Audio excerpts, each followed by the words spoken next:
एक अच्छी recovery, x of ये रिजल्ट रिएक्शन, बाजार हेल्दी सा नजर आ रहा था।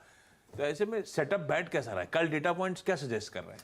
देखिए सेटअप में सबसे इम्पोर्टेंट, अब आई थिंक वो चैनल रेडी है निफ्टी वाला हमारा। मेरे लिए सबसे इम्पोर्टेंट वही है निफ्टी के लिए। निफ्टी में जो है ना, अभी भी एक लास्ट रिमेनिंग ये रेजिस्टेंस है 17,800 17,900 की, और वो जो चैनल है बार बार यही आपको बता रहा था कि कल भी अब ये चीज़ हो सकती है कि आपने उस चैनल को क्रॉस किया, 2-3 दिन उसके ऊपर बिताए, अब एग्जैक्टली उस लेवल पर आए, और अब ये जो चैनल का अपर लाइन है अब ये सपोर्ट का काम करेगा इंस्टेड ऑफ रेजिस्टेंस। तो देख लेते हैं, ये बहुत इंपॉर्टेंट है। ये देखिए कल का जो लो था वो ऑलमोस्ट इस चैनल का अपर एंड था, तो अब ये चैनल हम ब्रेक करने की तैयारी कर रहे हैं, वैसे ऑलमोस्ट कर चुके हैं। बैंक निफ्टी में भी ऐसे ही हुआ था, जब एकदम ब्रेक किया था एक दिन आपको बैंक निफ्टी ने थोड़ा सा टेस्ट किया उस चैनल को वापस, और फिर रुका नहीं बैंक निफ्टी। मुझे लग रहा है निफ्टी में भी ऐसा ही होने वाला है मोर और लेस। एफआईआई के नंबर आप देख ही चुके हैं, मैं एक्सप्लेन भी कर चुका हूं, तो उसमें बहुत ज़्यादा टाइम नहीं स्पेंड करते हैं। जो 533 करोड़ की सेलिंग आई है मैं एक्सप्लेन कर चुका हूं कि लार्जली इन्फोसिस की वजह से आई है। लेकिन कल एफएनओ में बहुत इंटरेस्टिंग चीज़ हुई जो प्राइस में इतना दिख नहीं रहा था। इंडेक्स फ्यूचर्स में कल लॉन्ग्स कटे, एक्चुअली 3,400 लॉन्ग्स कटे और शॉर्ट्स ऐड हुए 4,000। और उसमें मैं बहुत इंटरेस्टिंग चीज़ देख रहा था कि कल ज़्यादा सेलिंग बैंक निफ्टी में हुई। मतलब बहुत इंटरेस्टिंग है ये, बहुत मतलब डायकॉटमी है, लेकिन एक ही दिन का डेटा है तो 1-2 दिन और देख लेते हैं। और लॉन्ग शॉट जो है थोड़ा वापस स्क्यू हो गया शॉर्ट्स की तरफ, 61 था वो 63 हो गया शॉर्ट पे, और लॉन्ग आ गए 37 पर। कल कॉल और पुट के आंकड़े भी ऑल ओवर द प्लेस थे। ये है बाइंग, कॉल्स में बाइंग हुई करीब करीब 3 लाख की, और पुट्स में बाइंग हुई करीब करीब 2 लाख की, और उसके सामने कॉल्स और पुट्स इतने ही बिके। कॉल्स 2.72 लाख बिके और पुट्स 1.76 लाख बिके। तो मोर और लेस ऑप्शंस का आंकड़ा सेम ही है। बस एक चीज़ देख रहा था, पुट कॉल रेशो कल काफ़ी गिर गया, 0.93 पे आ गया वर्सेस 1.18, तो वो थोड़ा सा काफ़ी इंटरेस्टिंग था सेटअप में। लेकिन सेटअप यही है मेरे लिए, सेटअप मेन यही है कि बैंक निफ्टी स्ट्रांग है, निफ्टी में निफ्टी आईटी काफ़ी वीक है, और उसी से मार्केट को कुछ टाइम के लिए मेरे ख्याल से जूझना पड़ेगा। आज हो सकता है आईटी शेयरों में थोड़ी सी बाइंग आ जाए, क्योंकि कल बहुत सेलिंग आ गई थी आशीष, लेकिन वो टिकेगी नहीं। प्रॉब्लम ये है क्योंकि ये जो डिक्लाइन आई है ये प्योरली फंडामेंटल रीजन से आई है, ये कोई टेक्निकल फैक्टर नहीं था जिसकी वजह से इतनी डिक्लाइन आ गई है। लेकिन अब आगे क्या, मेरे ख्याल से इनहेरेंट स्ट्रेंथ जो है वो बैंक निफ्टी में ही है, at least for the near term, और उसी पे फोकस करना होगा आपको। बैंक निफ्टी पे आऊंगा, जब इनहेरेंट स्ट्रेंथ वहां नजर आ रही तो उसमें डिटेल पे चर्चा होगी। पहले निफ्टी स्क्रीन पे खींच कर लेकर आइएगा। 3 हफ्तों के अच्छे मूव्स के बाद कल थोड़ा सा दबाव के साथ, वो कह रहे थे कई लोग अब हो जाता है ना, उसका कहते हैं ओवरबॉट था, एक बहाना मिल गया, प्रोन टू करेक्शन था बाजार, वो करेक्शन प्ले आउट हुआ। लेकिन है वो कि 17,800 के ऊपर गए, टिक नहीं पाए। वो 500-600 के जोन्स पे हमने टिकने की नीचे कोशिश करी, दायरे में फंसने वाले हैं क्या अच्छे मूव्स? क्या ऐसा लग रहा है कंसोलिडेशन टाइप हो रहा है क्या? हो भी जाए तो कोई बुराई नहीं है। अच्छा है। हाँ अच्छा है। वैसे देखिए आशीष, कल निफ्टी ने रिकवरी दिखाई, लेकिन वो जो हमने लेवल्स मेंशन किए थे उनको पहले तोड़ा उसने, उसके बाद रिकवरी दिखाई। लेकिन एक चीज़ है, फर्स्ट बेस को वायलेट किया निफ्टी ने कल, जो हमने डिस्कस भी किया था, और लेकिन सेकंड बेस जो था उसको बचा लिया निफ्टी ने, और पोजिशनल वाला जो स्टॉप लॉस था हमारा उसको निफ्टी ने नहीं ब्रेक किया, जो क्लोजिंग लेवल पर हमने सजेस्ट किया था उसको नहीं ब्रेक किया। कल का लेवल बहुत इंपॉर्टेंट बन गया। वो कल के लेवल की सिग्निफिकेंस समझिए आप, और जो दर्शक हैं, जो रिटेल है, वो थोड़ा इस चीज़ को समझ ले। मैं इस चीज़ की इंपॉर्टेंस बता रहा हूँ, वो आगे भी काम आएगी आपके। इसकी इंपॉर्टेंस 2 कारणों से है। एक तो जब भी मार्केट इवेंट ड्रिवन लो बनाता है या इवेंट ड्रिवन हाई बनाता है, वो बहुत इंपॉर्टेंट होता है। इवेंट ड्रिवन क्या, इतना बड़ा रिजल्ट इन्फोसिस का, HDFC बैंक का, उसकी वजह से जो लो बना, तो कल का लो बहुत इंपॉर्टेंट है। पहला रीज़न क्योंकि कल एक इवेंट की वजह से गिरा था, नतीजों की वजह से गिरा था, इसके लिए उस लो की इंपॉर्टेंस है। वो एक पहला कारण है जो कि एक फंडामेंटल कारण है। ये अगली प्लेट दिखाइए प्लीज़। उसके बाद जो दूसरा रीज़न है जो बहुत इंपॉर्टेंट है कल का लो क्या था, 17,574, और आपका current 200 days simple moving average है 17,568। तो ये टेक्निकल इंपॉर्टेंस हो गई, मतलब इससे ज़्यादा क्लोज नहीं हो सकते आप। Exact 200 day simple moving average, और 200 डे में सिंपल मूविंग एवरेज की इंपॉर्टेंस बहुत ज़्यादा होती है compare to exponential. Near term moving average जब हम देखते हैं 20 और 50, तो उसमें एक्सपोनेंशियल देखते हैं। लॉन्ग टर्म वाली जो 200 दिन की होती है उसमें सिंपल मूविंग एवरेज ज़्यादा काम करती है, ये मैंने नोटिस किया है।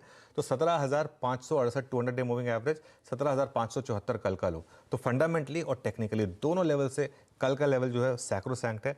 तो अब आपको करना क्या है, अब 17,550 से 70 का जो जोन है, ये मेक और ब्रेक जोन है निफ्टी का। तो निफ्टी का बाय ऑन डिप का टेक्सचर है, वो अब इन्हीं लेवल के नीचे ब्रेक होगा। इसके ऊपर जब तक चल रहा है तब तक फिर भी बाय ऑन डिप से रहने वाला। हाँ, ये हो सकता है कि डिप कितनी बड़ी हो, कल वाली डिप जैसे बहुत बड़ी हो गई थी, वरना हम 40-50 पॉइंट की डिप पर ही नॉर्मली बाय देख लेते हैं। कल 250 पॉइंट की डिप आई, उसके बाद बाइंग आई। 17,500 ब्रेक हुआ तो फिर इस ट्रेड से बाहर निकलिए। आज के लिए स्ट्रैटेजी क्या होगी? 17,600 से 17,650 अगर किसी भी कारण से आपको मिल जाए तो वो बाय जोन हो गया, और 17,550 कल के लो से थोड़ा सा नीचे वो आपका एक स्टॉप लॉस हो गया। आप समझिए कि अगर ये मार्केट दायरे में फंसने वाला है तो हायर लेवल्स की इंपॉर्टेंस, और हायर लेवल की भी कल एक बहुत बड़ी इंपॉर्टेंस है। कल का हाई क्या था? 17,863। कल का ओपन क्या था? 17,863। ओपन हाई जो हमने कल डिस्कस किया था ना कि ये फर्जी ओपनिंग थी, मतलब वो प्री ओपन जो था वो फर्जी था, वो क्लियर था। जैसे ही जहां खुला वहीं से आप गिर गए 17,863, और 17,863 पे कोई ट्रेड नहीं ले पाया होगा, ये मान लीजिए। मतलब 17,863 से ओपनिंग टिक थी, उसके बाद सीधा निफ्टी 17,800 के नीचे आ गया था। कोई मतलब कल किसी ने कहा हो कि हम 17,850 पे प्रॉफिट बुक कर लीजिए, वो किसी को मिला ही नहीं होगा लेवल, भूल जाइए उसको। 17,863 अब निफ्टी के लिए बहुत स्ट्रांग रेजिस्टेंस हो गया है। तो आज के लिए अगर आपको सेल करना है तो कहाँ करना है? 17,775 से 17,825। अगेन ये वो जोन है जहां पर निफ्टी 2-3 बार अटका है, और स्टॉप लॉस कल का ओपन हाई बहुत सिंपल है 17,863। कल का लो, कल का हाई, दोनों लेवल जो है अब निफ्टी के लिए एक रेंज का काम करेंगे। जिस भी साइड निफ्टी निकलेगा उस साइड पर आपको अब एक बड़ा ट्रेड मिलेगा बेसिकली। बढ़िया, बहुत इंटरेस्टिंग। तो भाई खरीदारी करनी है तो 550 के स्टॉप के साथ 600 650 के जोन्स पे एक बाय इनिशिएट किया जा सकता है। इनकेस ऊपरी स्तरों पे क्योंकि दायरे में फंसेंगे कल के हाइज और लोज के लिहाज से, तो ऊपर अगर आपको निफ्टी जाता हुआ दिख रहा है 775 825 के जोन पे, तो सेल इनिशिएट करिए। और कल का जो इंटरडे हाइज थे वो 863 के आसपास के जोन्स, वो उस केस में आपका बन जाएगा स्टॉप लॉस। इजी सी बढ़िया सी सिंपली पुट स्ट्रैटेजी आपकी स्क्रीन पे नोट डाउन कर लीजिए, दोनों लेवल नीचे की तरफ ऊपर की तरफ जो है। अब आइए निफ्टी बैंक पे, कल बातचीत हुई थी, निफ्टी को वॉच आउट करिए, ट्रेड निफ्टी बैंक पे लीजिए अगर मन है खरीदारी करने का। निफ्टी बैंक वो एचडीएफसी बैंक के पेन के बावजूद देखिए क्या बढ़िया रिकवर करा। मेरे ख्याल से ये एक समय था 333 अंक नीचे, 333 अंक नीचे वाला 130 अंक ऊपर, 500 पॉइंट ऑलमोस्ट दिन के लोज से घूमा। स्ट्रेंथ तो है यहीं पे है, अब इस स्ट्रेंथ को प्ले कैसे करना है? हाँ देखिए, मैं एक चीज़ बोलूँगा, कई बार क्या होता है अगर किसी को कुछ कमी निकालनी होती है ना तो वो कैसे भी निकाल सकता है। अब जैसे कल मैंने बोला था कि 41,800 का जोन है बैंक निफ्टी में बाय करने का, और मतलब वो वायलेट नहीं होगा, नहीं होना चाहिए। 799 लो था, 799 लो था, तो कोई कह सकता है कि नहीं 800 तो ब्रेक हो गया मतलब किसी को कहना है तो नहीं, लेकिन 41,800 जो है वो बहुत स्ट्रॉन्ग बेस था। वो उस बेस की हाँ। उस बेस की सिग्निफिकेंस समझिए। वो लेवल मैंने क्यों मेंशन किया था, क्योंकि 42,000 के पुट पर ज़बरदस्त बिल्डअप था, और 42,000 के पुट का जो प्रीमियम था उसको अगर आप एडजस्ट कर लें तो पेन पॉइंट 41,800 ही था। इसके लिए 41,800 मुझे लग रहा था कि एक बार तो जरूर डिफेंड होगा, और उसके लिए वहाँ से बाइंग आ गई वहाँ पर।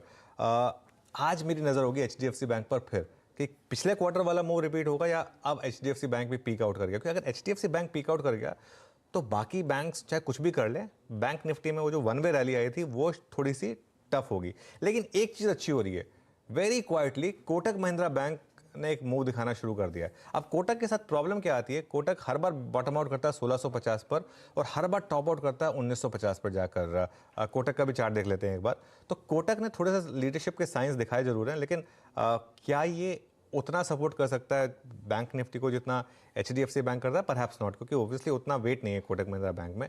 लेकिन कल का मूव देखिए आप, कोटक में अच्छा खासा मूव था, और वापस हम 1900 पर आ गए। मैंने कहा 1950 पर रेजिस्टेंस आती है। अब सबकी नज़र आएगी लेकिन आईसीआईसीआई बैंक पर। क्यों? क्योंकि आईसीआईसीआई बैंक के नंबर्स आने इस सैटरडे को, और उससे पहले ये स्टॉक दिखा रहा है काफ़ी स्ट्रेंथ। रीसेंट लो था 800 का, 800 से 900 आ गया करीब 1.5 महीने में स्टॉक, तो काफ़ी हद तक अच्छे नंबर्स प्राइस इन कर रहा है। 52 वीक हाई था करीब 958, हो सकता है एक बार उस तरफ भी ये स्टॉक बढ़ जाए शायद। तो ये 3-4 स्टॉक हैं बैंक निफ्टी में। एक आपके लिए एक फ़ायदेमंद चीज़ क्या होती है कि बैंक निफ्टी इतना लॉपसाइडेड है, अगर आप उसकी ट्रेड सही पकड़ लें तो आपको बहुत मुनाफा कमा के देती है। जैसे एक्सपायरी वाले दिन हमने वो 42,000 की कॉल में कराया, कल भी अगर आपने वो लेवल्स रिस्पेक्ट करे होते हैं, हाँ ऑब्वियसली जब वो वन वे गिरता है तो बाय करना टफ होता है। मैं ये कभी नहीं कहता कि आप वन वे जब गिर रहा हो तब बाय करें, मैं हमेशा ही कहता हूँ कि पहले एक 100-150 पॉइंट की स्टेबिलिटी देख लें, उसके बाद ही बाय करें। ठीक है, तो कल भी अगर आपने वो 100-150 पॉइंट की स्टेबिलिटी देखने के बाद भी बाय किया होता तो भी आपको 300 पॉइंट तो मिल गए होते बैंक निफ्टी में। आज फिनेंस निफ्टी की भी एक्सपायरी है तो उससे भी थोड़ा इंपैक्ट आएगा। बैंक निफ्टी में मुझे लग रहा है अगर आप लॉन्ग्स हैं तो 42,400 से 500 जो है वहाँ पर एक बार प्रॉफिट बुक करके साइड हो जाएं, क्योंकि बहुत ओवरबॉट है ये इंडेक्स भी। इवन तो मेरा व्यू रहा है कि हम ऑल टाइम हाई की तरफ जा रहे हैं और मैं करीब 40,000 से पॉजिटिव रहा हूँ बैंक निफ्टी में, लेकिन फिर भी मतलब अच्छा मुनाफा अगर आपको मिल रहा है एक बार प्रॉफिट बुकिंग करने में कोई बुराई नहीं है। खरीदने का जोन फिर से आएगा नीचे 41,800 से 42,100 और फिर स्टॉप आपको वही रहेगा 41,600 या 41,700 के करीब, लेकिन बाय जोन तो वही रहेगा 41,800 से 42,100 का। बहुत बढ़िया। और एक बार चाहें तो 42,400 500 के जोन्स पर मुनाफा समेट ले। ये हो गई आज की बढ़िया तरीके से स्ट्रैटेजी, सारा लॉजिक समझा दिया, एफआई के आंकड़ों से लेकर ग्लोबल सेटअप, निफ्टी बैंक का अप्रोच। अब एक काम करा जाए, थोड़ा सा स्टॉक स्पेसिफिक तड़का ऐड कर दिया जाए। सीएनबीसी आवाज का मंगलवार का मॉर्निंग पैनल आप लोगों को आपकी स्क्रीन पे नजर आएगा। शुरुआत कर